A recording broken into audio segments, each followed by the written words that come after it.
রসুলকে কেবলা করে আল্লাহকে সেজদা করলে ওই সেজদা শিরক মুক্ত হচ্ছে। আর যদি আপনি রসুলকে না মানেন তাহলে কাফের হচ্ছেন। তাহলে প্রকৃতপক্ষে এটাই একত্ববাদ। আমার পাশে বসা এই দরবারে যিনি সভাপতিত্ব করছেন, সকলের প্রতি আমার শ্রদ্ধা নিবেদন রেখে আমি আমার সংক্ষিপ্ত বক্তব্য এতটুকুই বলতে চাচ্ছি। সেটা হচ্ছে, আমি যা কিছু খাই যদি শুদ্ধ খাই তাহলে আমার দেহে শক্তি পায়, যদি ভেজাল খাই তাহলে আমার দেহ ক্ষয় হয়, যদি শুদ্ধ বস্তু বিশুদ্ধ বস্তু অল্প খাই তাহলে আমার দেহের পুষ্টি সাধন হয়, আর যদি দূষিত বস্তু বেশি খাই তাহলে আমার ডায়রিয়া হয়ে যেটুকু ছিল সেটুকু আমার নষ্ট হয়ে যায়। তো আমার দিনই ব্যবস্থাপনার একজন চিকিৎসক হিসাবে এই সংক্ষিপ্ত 10 মিনিট কথা বলার ভিতরে আমি আপনার পুরা কোরআনের বিশদ কিছু বলতে পারবো না, তবে আমি সংক্ষিপ্ত কিছু বলবো যে প্রেসক্রিপশনটা ফলো করলে আপনার ডায়রিয়া হবে না। সেটা হচ্ছে, আমি কোরআন গবেষণা করে দেখলাম শিরক করলে মানুষের কর্মফল বিনষ্ট হয়ে যায়। সূরা জুমার 65 নম্বর আয়াত। তাহলে মানে শিরকটা হচ্ছে আপনার ডায়রিয়া করছে, আপনার যে আমলটুক ছিল ওটুকু নষ্ট হয়ে গেল। তাহলে শিরক মুক্ত ইবাদত, শিরক মুক্ত দ্বীনি কর্মটাই হচ্ছে আপনার বিশুদ্ধ মনে করে আপনার দেহে কাজে লাগলো, দ্বীনি ব্যবস্থাপনায় থাকলো। তাহলে শিরকটা কি, এই বিষয়ে আমি একটু সংক্ষিপ্ত কথা বলবো। একত্ববাদে দ্বীন, দ্বিতত্ত্বে শিরক। একটা নারীর যদি 2টা স্বামী থাকে তাহলে ওইটা তার দ্বিতত্ত্বে শিরক হয়ে যায়। আর যদি একটা স্বামী তার ন্যাংরা নিলেও হয় তাও কিন্তু সে একত্ববাদে আছে। আমরা দ্বীনি ব্যবস্থাপনার মস্তিষ্ক যখন আমার 2 দিকে চলে যাবে আপনি ধরে নেবেন সেটা শিরক। শিরকের সংজ্ঞা বড় কিছু না, শিরকের সংজ্ঞা খুব ছোট। যেমন আমি আরবিক সাহিত্যের পরে মাস্টার্স করছি, তো উপমা এসেই যায়। যেমন আমি যখন বিবাহ করছি, বিবাহ কাবিননামায় সই করার পরে আমার মন মস্তিষ্ক একটা স্ত্রীর দিকেই আজীবন কাটাবো এমনটা মানসিক অবস্থা তৈরি করেই তো আমি বিবাহ করছি নাকি? বাসর রাতে যাই হয়তো তার সাথে অঙ্গি কাটাই করছি। তো আমি তো নিজে জানি কখন আমি দ্বিচারিণী হয়ে যাচ্ছি, এতটুকু কি আমরা জানি না? তা আমি যে আল্লাহর ইবাদত করি আমার ভিতর থেকে কখন আমি দ্বিমুখী হয়ে যাচ্ছি এটা তো আমি জানি না। তা আমি অনুরোধ করব, আপনারা যে যে দলেই থাকেন, যে যে মতেই থাকেন, আপনার দিনের দৃষ্টিভঙ্গি যখনই 2 দিকে চলে যাবে মনে করবেন ওটা শিরক। কি আমি বুঝাতে পারছি কথা? আমার কথা যারা বুঝেছে হাত তুলে দেখান তো। এই দেখেন, আজকে থেকে শুরু করেন যেন আপনি দ্বিচারিণী না হন। আলা লিল্লাহি দীনু খালিসুন, দ্বীনের ব্যাপারে সকল কিছু পাবে এক আল্লাহ। তো এই দৃষ্টিভঙ্গিটা তো ফেরেশতাদের ছিল, কি ছিল না? আল্লাহ রাব্বুল আলামিন নিজে যখন বলল ওয়াসজুদু লি আদম, আদমকে সেজদা করো, সেজদার মালিক আল্লাহ, এটা ফেরেশতারা কি জানে না? তো তাদের দৃষ্টিভঙ্গি 2 দিকে গেল না একদিকে থাকলো? আপনারাই বলেন। যখন আল্লাহর দিকে তাকাচ্ছে এটা আল্লাহ, পাশে আবার আদম, তাহলে আদমকে সেজদা করার হুকুম তো আল্লাহরই, তখন তো শিরক হয়ে গেল। তাহলে আমাদের দৃষ্টিতে দেখা যাচ্ছে আলা লিল্লাহি দীনু খালিসুন, দ্বীনের সকল আনুগত্যের মালিক এক আল্লাহ।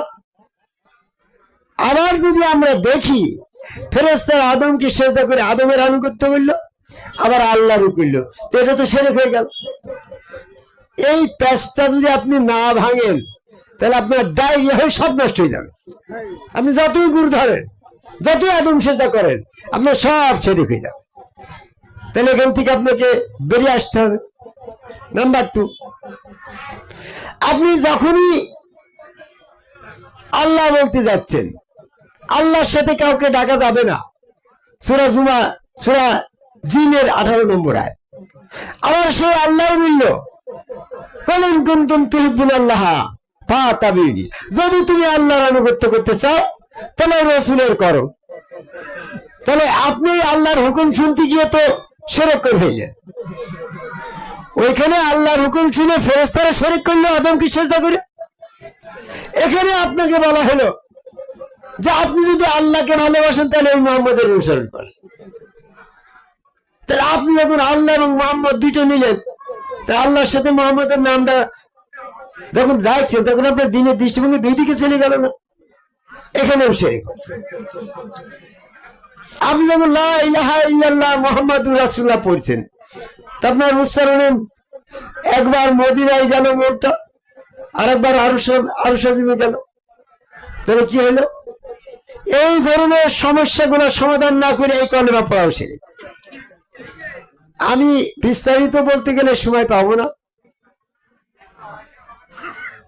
এই কোরআনের ভিতরে একটা আয়াতের সাথে আরেকটা আয়াতের পরিপন্থী নাই। তাহলে আলা লিল্লাহি দীনু খালিসুন, দিনের সকল আনুগত্যের মালিক এক আল্লাহ। সূরা জুমার 3 নম্বর আয়াত, এটাও আল্লাহর হুকুম। আবার ওয়াসজুদুলি আদমকে সেজদা করো, এটাও আল্লাহর হুকুম। আবার আলাল মাসজুদুল্লাহ, সমস্ত সেজদার মালিক আল্লাহ, সূরা জিনের 18 নম্বর আয়াত, এটাও তো আল্লাহরই হুকুম। তো একটা আয়াত আর একটা আয়াতের পরিপন্থী কখনো হবে না। এটাও কোরআনের সূত্র ফর্মুলা, আমাদেরকে বুঝে নিতে হবে। সেই আল্লাহ যখন হুকুম করছে ওয়াসজুদুল আদমকে সেজদা করো, তখন সেজদার প্র্যাকটিক্যালটা ছিল কেমন? ওটা যদি শিরক হতো তাহলে ইবলিস তো শিরকের অজুহাত দিয়ে রিহাই পেয়ে যেত। তো শিরক না হওয়ার কারণটা কি? শিরক না হওয়ার কারণ ছিল আমরা ভাবছি আল্লাহ এবং আদম দুই দিকে দুই জায়গায় দাঁড়িয়ে হুকুম করেছিল। সেক্ষেত্রে যদি স্থানটা দুই দিকে হয় তাহলে সেজদার সময় অবশ্যই শিরক হয়, নিয়ত যতই করা হোক না কেন। ওই প্রেক্ষাপটটা ছিল আল্লাহ আদমের ভিতরে অ্যাডজাস্ট হয়ে গেল। ওই আদমের ভিতরে আদম আর আল্লাহ অ্যাটাচড হয়ে একই বরাবর হয়ে গিয়েছিল। ফেরেশতারা আদমকে কিবলা করে সেজদা দিছিল আল্লাহকে, এই জন্য ওটা শিরক হয় নাই। যদি প্র্যাকটিক্যাল আমি দেখাই, বাবুল বিশ্বাস তুমি যখন বসে আছো, এখন যদি তোমরা বলে বাবুল বিশ্বাসকে দিকে লক্ষ্য করো, আমি যদি এই জায়গায় দাঁড়িয়ে যাই, কি বাবুল বিশ্বাস আর থাকলো নাকি? আমরা যখন গুরুকে সেজদা করতে যাচ্ছি তখন গুরুকে বিলীন করে দিয়ে, রাসূলকে বিলীন করে দিয়ে, ওই হাত আল্লাহর, পা আল্লাহর, চেয়ার আল্লাহর ভিতরে স্বয়ং আল্লাহ বিশ্বাস করে দিতে সেখানে সেজদা করছি। এই জন্য বাস্তব দৃষ্টিতে মনে হচ্ছে ওটা শিরক, কিন্তু প্রকৃতপক্ষে এটাই একত্ববাদ। আসেন, যদি আজকে এটা আপনি না করেন, তাহলে যদি রসুল বাদ দেন, আদম সেজদা না করেন, তাহলে ইবলিসও তো একত্ববাদ। ইবলিস এক আল্লাহ করে নাকি? ইবলিস কি দেবদেবীর পূজা করে নাকি? তাহলে শিরকের ভয়তে আপনি ইবলিস হয়ে কাফের হয়ে যাবেন। তা আপনি কেন হাজী সাহেব কি শিরক করে নাকি? তো সে তো শিরক করে না, কিন্তু সে যে ইবলিসের অনুসারী কাফের। কাফের বড় না মুশরিক বড় গো? মর্যাদার দিক থেকে, অপরাধের দিক থেকে বড় কোনটা? কাফের। কাফের মানে অস্বীকারী। আর মুশরিক বিশ্বাস করে কিন্তু একাধিক। আপনি মুশরিক হওয়ার ভয়তে কাফের হয়ে গেলেন যে। এজন্য যিনি রসুলের আনুগত্য করে না সে কাফের, আর যিনি আল্লাহ রসুল দুটো করে সে মুশরিক। তাহলে আপনাকে একত্ববাদে আসতে হলে দেখছি রসুল বলছি আল্লাহ, রসুলকে ডিলেট করেন। ওই হাত আল্লাহর, পা আল্লাহর, চেয়ার আল্লাহর, ভিতরে যা কিছু আছে অলরেডি ফিটনেস অফ আল্লাহ। কি বুঝতে পারছি কথাটা? তাহলে আপনি রসুল সরাই দেন, ওখানে আল্লাহকে দাঁড় করান। রসুলকে কেবলা করে আল্লাহকে সেজদা করলে ওই সেজদা শিরক মুক্ত হচ্ছে। আর যদি আপনি রসুলকে না মানেন তাহলে কাফের হচ্ছেন। তাহলে কাফের হলেও আপনার সমস্ত দোজখ, আবার মুশরিক হলেও কর্মফল বিনাশ হয়ে যাবে। এর সুষ্ঠু প্রেসক্রিপশন আমি দিলাম। আপনি যখন লা ইলাহা ইল্লাল্লাহ মুহাম্মাদুর রাসূলুল্লাহ পড়ছেন, এটারে আর এক জায়গায় আনতে পারছেন, আপনার দিনের দৃষ্টিভঙ্গি দুই দিকে যাবেই যাবে। তা আমার ক্ষেত্রে যাই নাই। আমি যখন নবী মুহাম্মদ সাল্লাল্লাহু আলাইহি ওয়াসাল্লামকে নবী বলে বিশ্বাস করছি, তার আনুগত্য করা লাগছে না, কারণ নবীর আনুগত্য করো কথা কোরআনে কোথাও বলে নাই। রসুলের আনুগত্য করতে বলা হয়েছে। আমার গুরু যখন নিজামুদ্দিন আহমেদ চিশতি আমার রসুল হচ্ছে, তখন আমি রসুলের হাতটারে আল্লাহর হাত বলছি, রসুলের পাটায় আমার আল্লাহর পা, রসুলের চেহারার ভিতরে আমার আল্লাহর চেহারা। আমি ব্যক্তি নিজামকে সরাই দিয়ে ওখানে আল্লাহ বিশ্বাস করি, যখন আমি সেজদা দিলাম তখন আমার একত্ববাদে আসলো। আর আপনার রসুল মোহাম্মদ সাল্লাল্লাহু আলাইহি ওয়াসাল্লাম, ওই তাবিকালা হাজী সাহেবের কথা বলছি, আমার বাবুলচাঁদেরও বড় ভাই হাজী সাহেব, মনে করেন তার কথাই বলছি। উনি যখন লা ইলাহা ইল্লাল্লাহু মুহাম্মাদুর রাসূলুল্লাহ বলছে, ওনার দৃষ্টিভঙ্গি দুই দিকে চলে যাচ্ছে। উনি কখনো সারা জীবন যদি পাঠ করে একত্ববাদে আনতে পারছে না, কারণ রসুলের নাম বলার পরে মস্তিষ্ক রসুলের দিকে চলে যাচ্ছে, আবার যখন আল্লাহ বলছে আল্লাহর দিকে চলে যাচ্ছে। এইটাই শিরক হচ্ছে। এজন্য সূরা জিনের 18 নম্বর আয়াতে বলল আল্লাহর সাথে কাউকে ডাকা যাবে না। তাহলে আপনারা যারা আল্লাহর সাথে মুহাম্মদকে নাম জপনা করছেন, মুহাম্মদ সাল্লাল্লাহু আলাইহি সাল্লামের নাম জপনা করাটাও শিরক গণ্য হচ্ছে। বলা হচ্ছে রসুলের আনুগত্য করলে ওই আনুগত্য আল্লাহর হয়, রসুলের নাম জপনা করলে ওই নাম জপনা আল্লাহর হয়, এমনটা আয়াত তো কোরআনে নাই। কি গো আছে নাকি? রসুলের নাম জপনা করলে ওটা আল্লাহর জপনা হবে, আয়াত আসছে? যদি থাকে তাহলে আল্লাহর সাথে কাউকে ডেকো না। ওই আয়াতের সাথে এমনটা বলতো যে আল্লাহর সাথে রসুল ব্যতীত কাউকে ডেকো না, এখানে রসুল ব্যতীত কথাটা যোগ হতো। তাহলে রসুলের নাম জপনা করলে আল্লাহর নাম জপনা করা হতো। যদি তুমি রসুলের আনুগত্য করো, ওটা আল্লাহর আনুগত্য হবে। সূরা নিসার 80 নম্বর আয়াত। রসুলকে মহব্বত করলে ওই মহব্বত আল্লাহর হবে, রসুলের অনুসরণ করলে ওই অনুসরণ আল্লাহর হবে, রসুলের দেখলে ওই দেখা আল্লাহর হবে, রসুলের হাত ধরলে আল্লাহর হাত ধরা হবে, রসুলের সাথে সাক্ষাৎ করলে আল্লাহর সাক্ষাৎ করা হবে, রসুলের সাথে মুলাকাত করলে আল্লাহর সাথে মুলাকাত করা হবে, রসুলকে পরিত্যাগ করলে আল্লাহকে পরিত্যাগ করা হবে। কিন্তু রসুলের নাম জপনা করলে আল্লাহর নাম জপনা হবে, এমনটা কোন আয়াত করে নাই। এখানে নাম জপনা করা কথাটা আসে নাই কেন? নাম জপনাই, এর ভিতরে নিয়তের কোনো নাই। আর যখন আমি রসুলের আনুগত্য করতে যাচ্ছি, আমার ওকে নিয়ত এসে যাচ্ছে আমি রসুলের আনুগত্য করছি না, আমি আল্লাহর করছি। রসুলকে ডিলেট করার উপায় আছে ওখানে নিয়তের মাধ্যমে।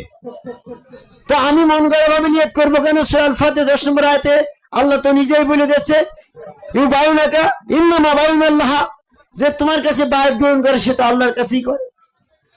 কুন কুনতুম তুহিব্বুনাল্লাহ ফাতাবিনি, যে আল্লাহকে ভালোবাসতে চাইলে রসুলের অনুসরণ, কিন্তু আয়াত আসছে। যখন তুমি রসুলের আনুগত্য করবে ওটা আল্লাহর হয়, আয়াত আসছে। কিন্তু রসুলের নাম জপনা করলে আল্লাহর নাম জপনা হয়, এমনটা আয়াত না থাকায় আমি লা ইলাহা ইল্লাল্লাহু মুহাম্মাদুর রাসূলুল্লাহ বলতে পারি না। আমাকে সব ওই রসুলের হাতে হাত দিয়ে বায়াতের সময় বলতে হবে এটা আমার আল্লাহ। এরা হচ্ছে একত্ববাদ। এখনো যারা এই উপস্থিত রসুলের হাতে বায়াত গ্রহণের সময় রসুলকে ডিলেট করে ওই হাত আল্লাহর, পা আল্লাহর, চেহারা আল্লাহর, ওর ভিতরে স্বয়ং আল্লাহ সক্রিয়। সূরা আনফালের 17 নম্বর আয়াত। এই দৃষ্টিভঙ্গি নিয়ে রসুলকে কেবলা করে আল্লাহকে সেজদা না করবেন ততক্ষণ পর্যন্ত আপনার সমস্ত নাম জপনা ইবাদত বন্দেগী শিরক হয়ে যাবে। আর শিরক করলে আপনার কর্মফল বিনষ্ট হবে। সূরা জুমার 65 নম্বর আয়াত। শিরক সবচেয়ে বড় জুলুম। সূরা লুকমানের 13 নম্বর আয়াত। আল্লাহ বলছে তোমাদের ঈমানকে জুলুম দ্বারা কলুষিত করোই না। সূরা আনামের 82 নম্বর আয়াত। আর শিরক এমন একটা অপরাধ যার কোনো ক্ষমা নেই। আজকে যাদের দৃষ্টিভঙ্গি দুই দিকে, আল্লাহ এবং রসুলের দিকে, তারা সব শিরকে আছে। একমাত্র চিশতিয়া কাদরিয়ার গুরুবাদী ধারায় রসুলের হাতটা আল্লাহর হাত মিলে সেজদা করে একত্ববাদে এসেছে, এরাই হচ্ছে মুমিন, এরাই হচ্ছে শিরক মুক্ত, এদের দল মুক্ত হওয়ার জন্য আহ্বান করে আমার কথা শেষ করি। দরুদ আল্লাহুম্মা